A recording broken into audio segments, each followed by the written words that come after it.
Pakibukas na po. Kasi magandang mag-regalo dito eh. 15 po. Tignan lang natin. Acts 15, 13.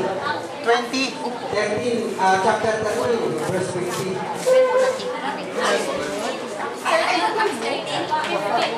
But the Jews stirred up the devout and honorable women and the chief men of the city and raised persecution against Paul and expelled them out of their coast. Dito po sa tanggong ito, itong mga Hudyo, itong mga kababaihan yung na i-persecute yung dalawa, si Paul at si Barnabas. Itong mga babae, itong mga tawag dito ay mga mahal, mananangal. Ito yung ginamit ng mga Hudyo para i-persecute si Pablo at si Barnabas. Pero dun sa Acts, ano nangyari? Hindi sa i-persecute nila, no? 17-11 hanggang 12, ano nangyari dun sa mga magpe-persecute sana? Doon kay Pablo. Ito ang sabi, sa verse 12, brother.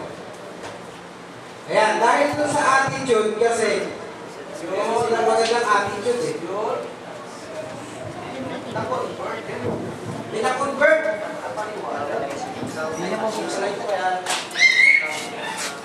Meron sila dito eh.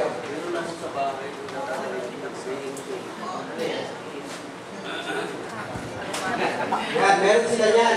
Ano na naman yan? Yung magpe-persecute sana ng mga babae, yung sa mga kulo, na-convert eh. Bakit? Ano nakita? Meron silang DNA. Ano to? Ano yan? Ito nakakapaganda eh. Pag ito meron tayo ditong ating na to. Baka, GLLA. Ano yan, Brad? ito, good learning and listening attitude. Yun? Okay lang. Meron silang ganun eh.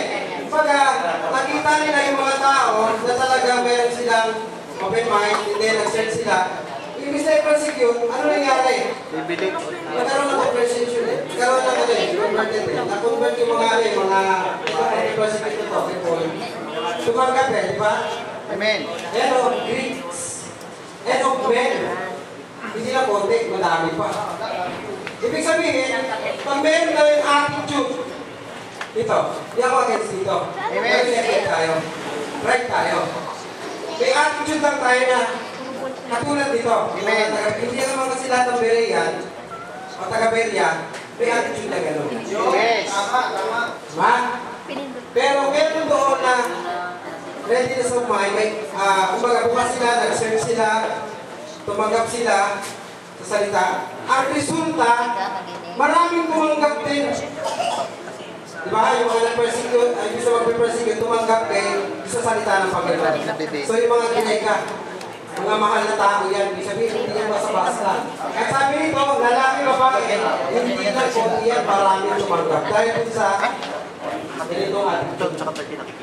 So yun ang po, may ko po. Amen.